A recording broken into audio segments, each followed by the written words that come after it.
시청자 여러분 안녕하십니까. 4월 20일 날 용정호트 2부 하도록 하겠습니다. 제가 지난주에 2부 한 걸 보니까 무려 40분을 했더라고요.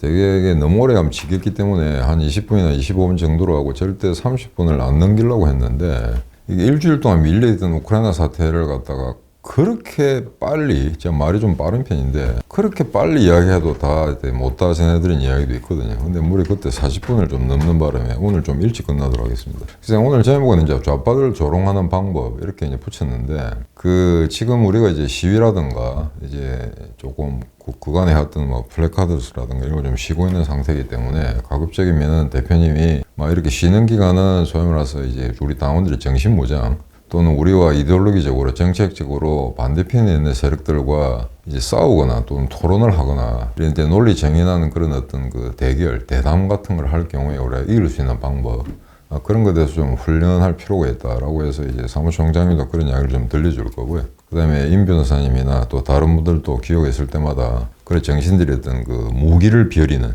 우리들의 어떤 정신적인 가치를 높이는 그런 시간을 가지는 것도 다 필요할 거라고 보고 있습니다. 그래서 그런 이야기를 좀 하고자 하는데 지금 우크라이나 전하고 이제 일부에 좀 이야기했기 때문에 그거하고 관련해서 제가 좀 말씀을 드리려고 하는데요.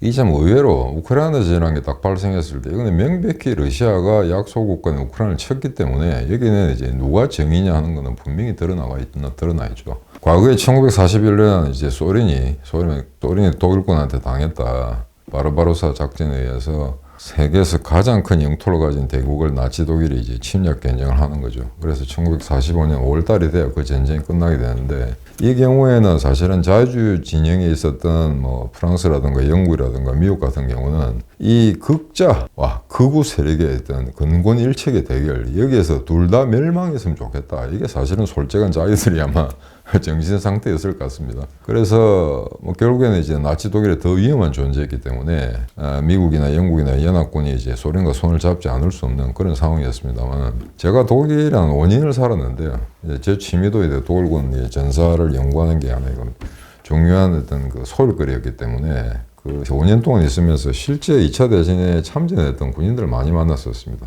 그 중에는 꽤 유명한 사람들도 있었고요. 그 다음에 제 이름 모를 장병들도 있었는데 제가 베를린에 살 때 그 동네가 플라스 슈트라스라는 데였습니다. 조그만 이제 골목길이가 거의 100m 안 되는 거기에 이제 한 8채 정도 살고 있었는데 제 옆집에 사는 사람이 이름이 발데마르 슈트라이히 지금은 돌아가셨을 겁니다. 나이가 너무 많아서. 그래서 그분은 2차 대전에 참전한 사람인데 나중에 한참 동안 이야기를 하다가 이런 이야기를 합니다. 그 양반이. 그 당시 나치 독일군 우리는 악마였다라고 인정을 하더라고요. 자기는 SS도 아니고 일반 국방군이었는데 자기는 그런 일을 한 적이 없지만 러시아 전투에서 유대인 학살을 포함해서 정말 반인륜적인 그런 범죄 행위가 매일같이 생겨났다. 자기들의 나치 독일이라는 존재는 처음에 자기는 그렇게 믿지 않았지만 나중에 해가 가면 갈수록 이게 악마 같은 그런 어떤 형상을 드러냈다라는 걸 자인했고요. 그래서 제가 물었어요. 아니 그럼 소련군은 어떻대라고 했더니 소련군은 짐승이었다고 합니다. 그래서 2차 대전 독소전은 이 악마와 짐승이 대결해서 짐승이 이긴 걸로 그래 해석하시면 되겠습니다. 둘 다 나쁜 놈들인데 좀 유치한 표현을 쓰자면요. 근데 이제 하나 놀란 거는 최근에 이 전쟁이 터지면서 소위 말해서 우파 쪽에 이데올로기적으로 우파 쪽 진영에 있는 교수나 언론인이나 또는 유튜브를 한다는 사람들이 묘한 입장을 제시하고 있는 걸 보고 제가 좀 한심하다고 생각했거든요. 대표님이나 제가 똑똑하다는 게 아니고 그 사람들이 정말 한심하다는 제가 이야기 좀 해드리겠습니다. 그 이름을 바로 댈게요. 박상우라는 사람인데 이 사람이 옛날 가세현에도 잠깐 나왔었죠. 근데 아마 철저한 반중론자입니다. 그러니까 중국말도 할 줄 알고 중국에 대해서 굉장히 적개심을 드러내고 굉장히 이제 그 자세한 부분에까지 앞으로 대중정치를 어떻게 써야 되고 중국과 어떻게 경쟁해야 되고 걔들을 어떻게 이념적으로 또는 이론적으로 실천적으로 무찔러야 되는 것에 대해서 다양한 방법론을 제시한 상당히 우파 전형에서는 이제 중국 노선에 대해서는 기여를 한 사람인데 이 사람이 이 전쟁이 생기자 이상한 이제 논리를 제시하게 된 거죠. 그러니까 이 우크라이나도 당할 만하다. 워낙 썩어 빠진 나라다. 근데 썩어 빠진 나라고 이야기하면 러시아보다 세상에 썩어 빠진 나라가 있을까 싶거든요. 북한 제외하고. 중국, 러시아, 북한은 빵빵하지 않습니까? 썩어 빠진 정신없는 정권으로서는 1, 2, 3 금메달, 은메달, 동메달인데 우크라이나를 거기에 비교할 수는 없죠. 그 다음에 자꾸만 네오나치 하는데 이게 웃기는 게 그러면 네오나치 국가는 그냥 아무나 쳐도 되는 겁니까? 실제 지금 네오나치가 집권하고 있는 그런 나라도 존재하고 있지 않는 거고요. 그래서 아조프 연대가 뭐 네오나치다. 맞습니다. 아조프 연대는 실제 출발 자체가 소위 극우주의자들, 거의 뭐 히틀러를 숭배하는 그런 인간들이 모여가지고 그게 나중에 이제 정식 제대로 이제 탈바꿈하게 된 건데, 그에 대해서 여러 가지 논란이 있습니다만, 그럼 여기에 이제 그럼 한 가지 좀 의문을 제기하고 싶어요. 그럼 러시아는 어떠는가? 여러분들 웃기는 게 러시아가 수천만이 살해당한 2차 대전 독일과 싸우면서 수천만이 2,700만이 죽었습니다. 그냥 이제 뭐 사상자가 아니고 죽은 사람만, 군복을 입고 죽은 사람은 2,700만이라는 새로운 통계가 있거든요. 그렇게 되면 이 러시아인들이 나치 독일, 나치의 이데올로기 이런 걸 갖다 받아들이는 게 있을 수가 없는데, 문제는 이 러시아 국내에 어마어마하게 많은 나치주의자들이 있습니다. 그 중에 대표적인 게 지금 언론에 많이 나오는 바그너 그룹이라는 겁니다. 이 바그너 그룹은 간단히 말씀드리면은 그 푸틴의 사조직입니다. 그래서 전 세계에서 이제 칠러 정권을 옹호하는, 또는 이제 뭐 내전이 터졌다 할 경우에 거기 가서 이제 전쟁을 하고 사람을 죽이고 돈을 받는 그런 PMC라고, 이게 사설 군사 조직이죠. Private and Military 컴퍼니라고 할 수 있는 겁니다. 그러니까 완전 멀스나리죠. 그런데 이 보면 바그너 그룹이, 바그너가 왜 바그너겠습니까? 저도 잘 몰랐는데 바그너가 히틀러가 좋아하던 음악가 리하르트 바그너가 맞습니다. 그러니까 히틀러가 숭배하던 그 바그너의 이름을 따서 바그너 그룹이라고 그랬고, 지금 화면에 나옵니다만 그 창시자가 누구냐면은 러시아인입니다. 독일인이 아니고 드미트리 우트킨이라는 나치주의자입니다. 그래서 꼴상이 생기거든 나치 같죠. 악랄한 나치 같습니다. 그런데 이쪽에 보시면은 문신을 새겼는데 한쪽은 SS, 그 다음에 한쪽은 계급장입니다. 이 독일군 SS 무장 친위대는 이 계급 체계가 일반 국방군하고 다릅니다. 명칭도 다릅니다. 소위, 중위, 대위 이런 이름이 완전히 다르거든요. 예컨대 대령을 갖다가 영어로 커넬, 그 다음에 독일어로는 콜로넬이라고 하는데, 이거는 독일의 그 무장 친위대 같은 경우 친위대 조직은 그 이름들이 전부 다릅니다. 뭐 준장, 소장부터 해서. 그래서 완전히 별도의 조직인데 그 대위 계급장입니다. 대위 계급장을 갖다 문신에 새겨놨습니다. 근데 소령, 중령, 대령도 아니고 왜 대인지는 모르겠는데, 거기 보시면 이제 줄이 4줄이 있죠. 무늬가 3개가 있고 줄 4개가 있으면 그 대위입니다. 2개는 중위, 그 다음에 줄이 아예 없이 그냥 이제 조그만 이제 금속으로 된 3개의 문양만 있으면 그건 소위가 되겠습니다. 근데 그걸 갖다 문신에 새기거든요. 완전히 나치거든요. 근데 이 사람이 푸틴하고 같이 찍은 사진도 있습니다. 그러니까 이게 이해가 안 되죠. 자기들은 나치주의자들로 만들어진 바그너 그룹을 갖다가 자기 어떤 그 소위 말해서 이제 친위대 조직으로, 또는 특정한 경우에는 특수작전을 수행하는 그런 범죄 집단 또는 폭력 집단으로 쓰면서 우크라이나 칠 때는 우크라이나를 갖다가 탈나치화하겠다? 이 논리가 앞뒤가 맞지 않는 상황인데, 바그너 그룹은 그런 조직입니다. 원래 이데올로기적으로 극우파들입니다. 나치를 숭배하는 극우파들, 러시아인들입니다. 지금은 바뀌었습니다만 이 창시자, 그러니까 드미트리 우트킨이라는 사람은 아주 철저한 나치주의자거든요. 히틀러를 숭배하는.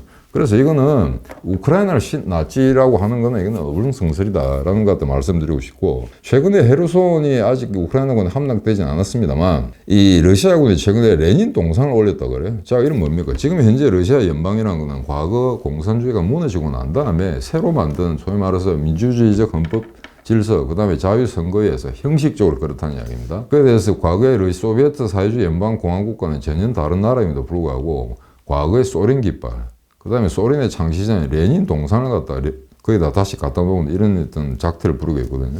자, 이걸 보게 되면은, 자, 이러면은 그 소위 말해서 한국의 이상한 러시아를 편드는 친러 극우파들, 그럼 이거 어떻게 됩니까? 제가 알기로는 이게 반중론자들, 우리나라 이제 우파 진영 중에 극단적인 반중론자들, 철저한 반공주의자로 알고 있는데, 지금 그 사람들이 정신적으로 괜찮다고, 우크라이나를 쳐도 괜찮다고 생각하는 러시아군들이 레닌 동상을 가져갔거든요. 이거 어떻게 해석하시겠습니까? 이 멍청한 우파들. 그 다음에 지금 소문에는 북한이 자국 군대를 갖다가 여기 우크라이나에 파견할지도 모른다는 뉴스가 파다합니다. 그러니까 단시 전쟁 물자라든가 이걸 지원하는 걸 넘어서 실제 북한 군대가 우크라이나군과 싸우게 된다는 거죠. 그러면은 한국의 그 고매한 친러 우익분자들, 극우주의자들 어떻게 이걸 해석하실 거예요? 우리가 지금 북한하고 지금 싸우고 있는데 내일 모레 전쟁이 터질지도 모르는데 걔네들이 우크라이나하고 싸우게 된 판국, 이걸 어떻게 해석해야 됩니까? 그러니까 이 정도로 프랑스의 마린 르펜 같은 경우가 무슨 뭐 이제 푸틴을 뭐 치하했다든지, 또는 트럼프가 무슨 푸틴을 갖다가 지니어스라고 천재적인 인물이라고 대도 않은 칭송을 한 거 이런 걸 보시게 되면은 소위 말해서 뭐 좌파도 마찬가지입니다만 도대체 어느 전 세계 이 우파들 특히 공부 잘하는 그 우파들 얘들이 지금 제정신인가? 푸틴이라는 인물, 그 다음에 러시아 사회의 어떤 독특한 어떤 그 폐쇄적인 어떤 성격 이런 걸 갖다 굳이 공부를 안 해도 역사 다큐멘터리만 봐도 알 수 있는 상황이거든요.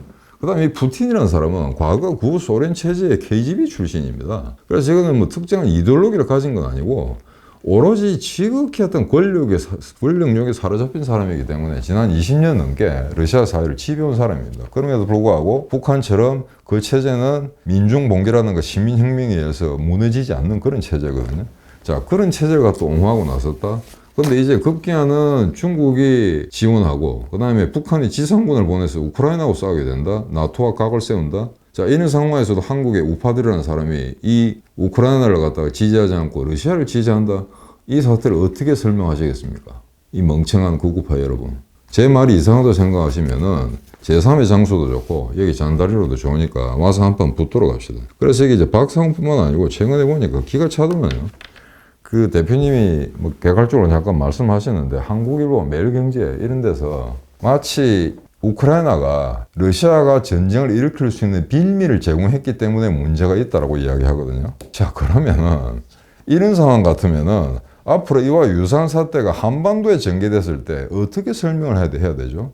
그 다음에 더더욱 웃기는 거는 여기 한국일보라든가 매일경제라든가 박상우라든가 이런 사람들은 좌파 그룹에 속한 사람도 아닙니다. 오히려 지금 경향신문이나 한겨레 같은 경우에는 사설에서 줄기차게 러시아를 비판하고 있는 입장이거든요. 근데 이게 보게 되면 지금 좌우가 뒤박죽이 된 상태에서 이걸 어떻게 정리정돈해야 될지 모르겠는데 이게 보면 우리나라의 소위 말해서 우파 또는 극우파 보수 진영이라는 게 얼마나 이론적인 배경도 약하고 철학적 기초도 없는 집단이라는 걸 알 수가 있거든요.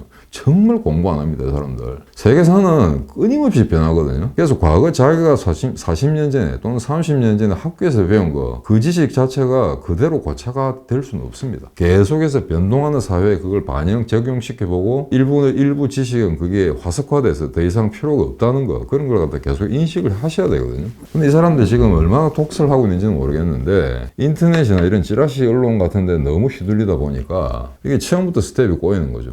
그래서 이건 내가 방향을 잘못 잡았다라고 빨리 선회하면 되는데 처음에 유튜브 할 때 내가 방송을 이렇게 했으니까 고칠 수가 없다라고 해서 계속해서 러시아를 옹호하게 됩니다. 자, 봐라. 러시아 지금 1, 4분기에 가장 많은 흑자를 올렸다더라. 또는 러시아 국민이 단결 한다더라. 푸틴의 지지율이 엄청나게 올라갔다더라. 이딴 어떤 표면적인 그런 현상 가지고 표층구조에 나타나는 지극히 찰나적인 현상 가지고 지금 무슨 러시아가 마치 우위에 있는 것처럼 이렇게 해석한 사람들이 있기 때문에 이걸 보시게 되면 좌파와의 싸움에 앞서 우파들 우리 노선부터 새로 정리해야 될 필요가 있다고 봅니다. 이런 무식한 이런 이론적 천착도 없고 이런 학습 어떤 그 배경도 없이 이런 식으로 앞으로 좌파들하고 수십 년과 수백 년과 어떻게 싸우겠습니까? 자, 그러면 이제 좌파들을 다시 한번 보도록 합시다. 지금 이제 선거에 졌기 때문에 조금 새로운 전열을 받아듬고 있는 것 같은데 저는 기본적으로 본질적으로 초장부터 공산주의자들에 대해서 이야기하고 싶지는 않는데 문제는 뭐냐면은 지금 이제 우리나라 관료 사회만 보더라도 본인 스스로가 좌빨이 아닌데 좌빨인 채 하는 그런 주사파들 그 다음에 명백한 빨갱이 짓을 하는데도 모르는 척하는 수구 관료들이죠. 원래 이 사람들 태생적으로 우파였습니다. 우파인데 좌파가 집권하고 나니까 거기에 비를 맞추기 위해서 마치 빨갱이들이 정권을 잡지 않은 것처럼 그렇게 씩 웃고 넘어간다는 거죠. 자기들이 스스로가 좌빨이 아닌데 이제 좌빨인 척 하는 겁니다. 그 다음에 주사파 어떤 핵심 세력들이 지금 청와대에 다 포진해 있는데 얘들이 명백하게 노골적으로 빨갱이 짓을 하는데도 빨갱이 짓을 하는 게 아니야라고 모른 척 합니다. 그게 현재 한국의 고위공무원들의 태생입니다. 태생적 한계입니다. 그래 이걸 보게 되면은 자료함을 좀 띄우겠습니다만 하나 예를 들겠습니다. 그 국적 세탁하는 유조선이 있죠. 원래 한국 국적으로 돼 있다가 그걸 아마 중국 국적으로 바꾼 그런 배가 있는 것 같은데 이게 분명히 지난번에 해수부에 신고를 할 때 북한으로 간다고 제시한 기록표가 있습니다. 그게 이제 화면에 나오는데 그게 보면 분명히 북한으로 간다고 되어 있습니다.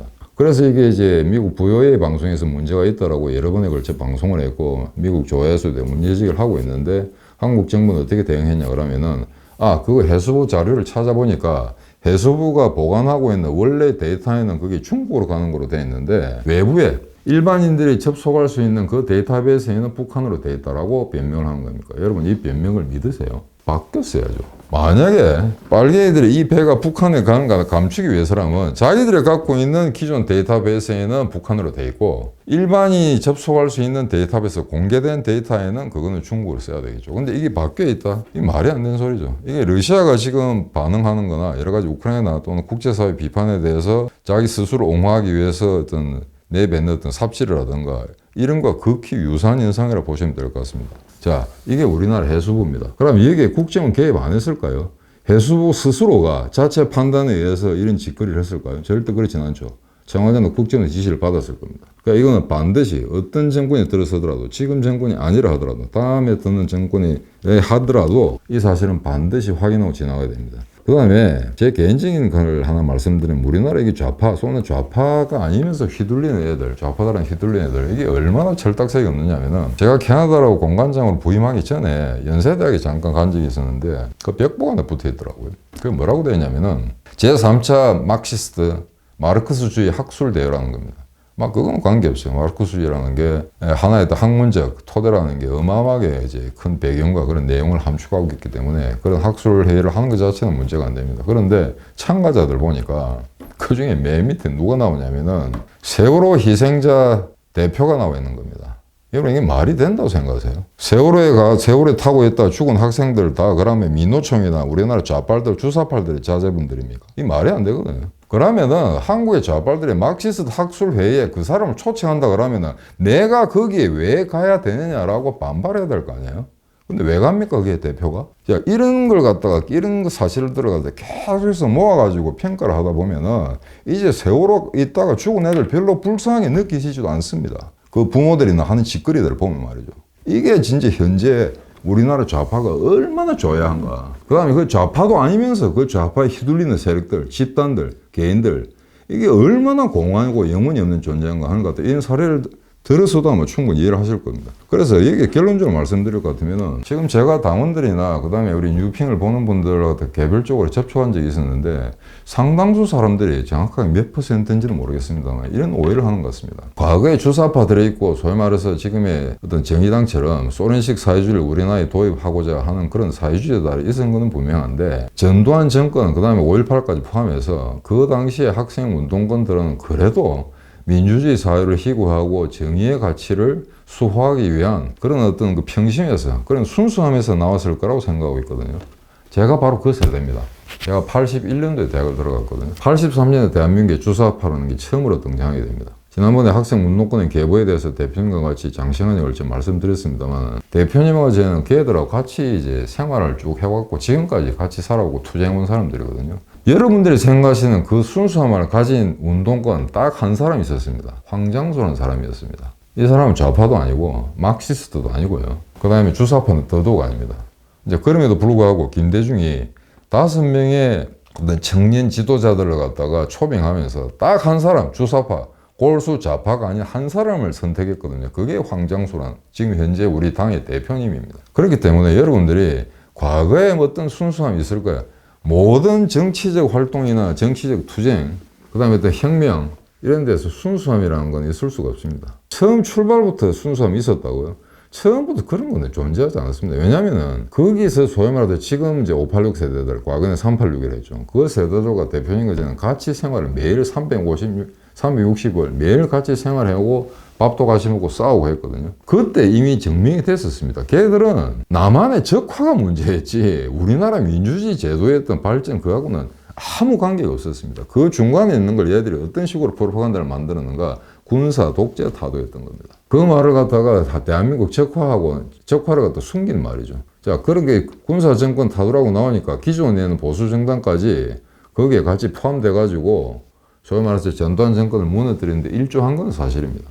하지만 그냥 걔들이 순수함에서 출발했다. 절대 그렇게 보시면 곤란하고요. 그 다음에 그렇다 보니까 지금 얘들이 그 수십 년에 걸친 그 좌빨들의 프레임에 한국의 소위 말해서 기존 언론계, 학계, 그 다음에 뭐 지금 현재 보수 우파들의 보수 집단 또는 학내 서클 이런 데서도 엄청난 영향을 행사하거든요. 그럼 이게 뭘 의미하냐면 한국의 보수 세력들은 이념적으로 이론적으로 그간에 수십 년 동안 이런 좌파들과 싸움을 회피해왔다는 겁니다. 정면으로 돌파할 생각을 안 했어요. 예. 그저 내 놈이 돼 붙어가지고 자리나는 해묵자한 식으로 해왔지 얘들은 그래도 틀려먹었지만 그런 계속적인 어떤 이론적 어떤 천착 같은 것 갖다가 준비해 왔었습니다. 그리고 어떻게 하든 이 사회를 갖다가 왼쪽으로 돌려놓겠다. 그 다음에 북쪽에서 인민군이 내려와서 한반도를 접근하는데 적극적으로 지지하겠다고 하는 거. 이게 우습게 보이시죠? 실제 제가 그런 사람, 그런 애들하고 같이 살았더랬습니다. 예, 그러다 보니까 폭력을 행사할 수밖에 없죠. 남한에서 칠 때.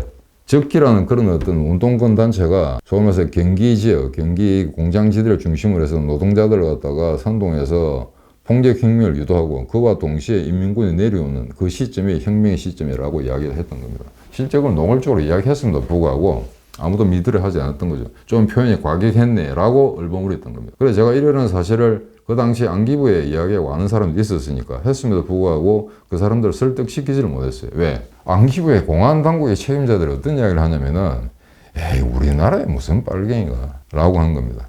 여러분 대한민국에 빨갱이 없습니까? 자 그러면은 이 대한민국의 빨갱이들이 가장 싫어하는 말이 빨갱이거든요. 그래서 여러분들이 이 빨갱이들하고 싸울 때는 어떻게 해야 되냐면은 이렇게 하면 없어요. 제 경험담인데 점잖게 이야기해야 될 때가 있어요. 멱살 잡고 주먹질 할 경우는 어떨 도리 없습니다. 그때는 그렇게 싸우시면 되고요. 빨갱이들한테 니 빨갱이지라고 이야기하면 절대 자기는 빨갱이가 아니라고 이야기합니다. 그때는 이렇게 조지시면 됩니다. 자 봐라. 그럼에도 불구하고 너희 자꾸 빨갱이 짓을 하고 있는데 네가 만약에 빨갱이라는 게 또는 점잖은 말로 공산주의라는 게 좋지 않은 거라면은 멀리 해라. 그 다음에 빨갱이가 정말 좋은 거라면 인류를 구원할 수 있는 이데올로기라면은 왜 니는 네가 빨갱이라는 걸 자랑스럽게 이야기하지 못하냐 이거죠. 조국이 빨갱이입니까? 판단하기 힘들죠. 그 빨갱이도 득시득시 하거든요. 그러면은 그게 그렇게 좋은 거고 모든 사람들한테 인정받을 수 있는 가치라면은 왜 지 스스로 지리를 빨갱이라고 이야기하지 못하냐는 거죠. 그 말은 자기들 빨갱이가 더럽고 추접단 건 알기 때문입니다. 그럼에도 불구하고 사람이라는 관성이 있어요. 지가 젊을 때 모든 걸 갖다가 영혼까지 바쳐서 추구하랬던 그 가치가 허무하게 끝났음에도 불구하고 붙들고 포기하지 않는 겁니다. 어떤 사람 경우에 100%, 어떤 사람 경우에 단 1% 정도의 찌꺼기가 남아있다 하더라도 그걸 포기하지 않으려 하는 거죠. 그래서 지금 현재는 이런 이념적인 논쟁보다는 대표님이 설파하신 것처럼 소위 말해서 이런 애들이 100%의 공산주의적 가치, 1%의 공산주의적 가치를 가진 놈들 모두가 한꺼번에 모여서 좌파 생태계를 형성한 겁니다. 그래서 지금 태양광이나 이런 짓거리들 하고 있는 거죠. 그래서 이런 애들을 갖다가 제대로 이기려면은 우리의 이론과 실천을 갖다가 굉장히 세련화시키고 강구한 것으로 만들어야 됩니다. 그런 측면에서는 아주 사소한 논쟁, 아주 사소한 개념, 이런 걸 갖다 결코 여러분들이 이렇게 헛되이 버리시면 안 되고요. 모든 계기마다 이게 지금까지 대표님이 7년 동안 방송을 해왔기 때문에 대표님이 말씀하시는 그 개념, 그 맥락, 그 다음에 어떤 그 주제에 대한 어떤 그 파악하는 방법, 이런 거에 대해서 충분히 아마 공부를 하신다면 여러분들이 지금 현재 저 허접한 좌파들과 어떤 식의 논리 대결이나 그 다음에 입싸움을 한다 하더라도 결코 지지는 않을 겁니다. 그래서 이런 애들하고 이기려면 지금 현재 공산주의랑 이미 오래전에 30년 전에 다 끝났습니다. 종문을 고했습니다. 그럼에도 불구하고 아직 맨 날은 남아있죠. 그래서 이걸 보게 되면은 저는 어떤 백인들과 어떤 이야기를 하게 되면 야 정말 황인종은 백인들은 못 이긴다. 왜? 자 백인들은 공산주의를 하다가 이게 아니다 싶으면 다 그만뒀잖아요.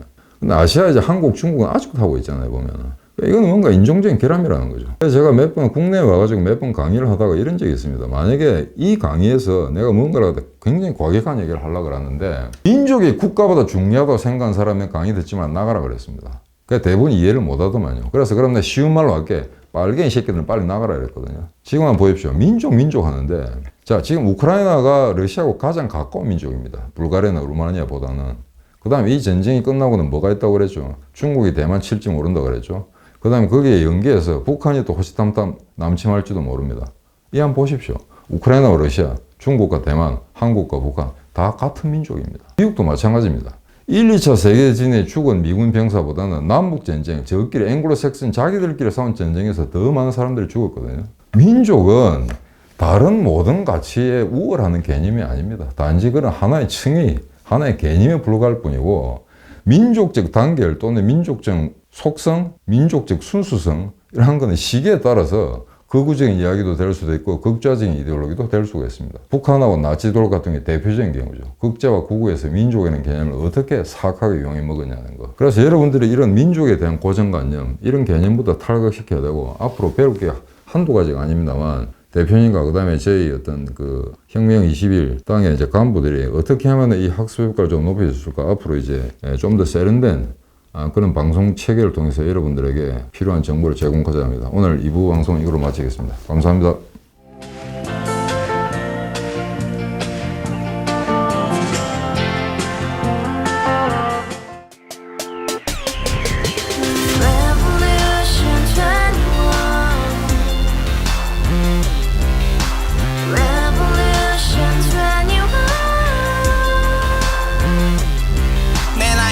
월세 30 코인빚만 300 서울에 온지 벌써 10년 아둥바둥 버텼지만 여전히 난 반지 하에 제왕 곰팡이 연문제약 내비랑 깡통망통 완전히 폭망 고시원 창문만큼 작아진 내 꿈 연애 결혼 내 집 모든 게 헛꿈 1년 전 떠난 여친 울며 말했지 같이 써봤자 평생 가본 게 꼭꼭꼭라지 가바후스 700 나도 소유주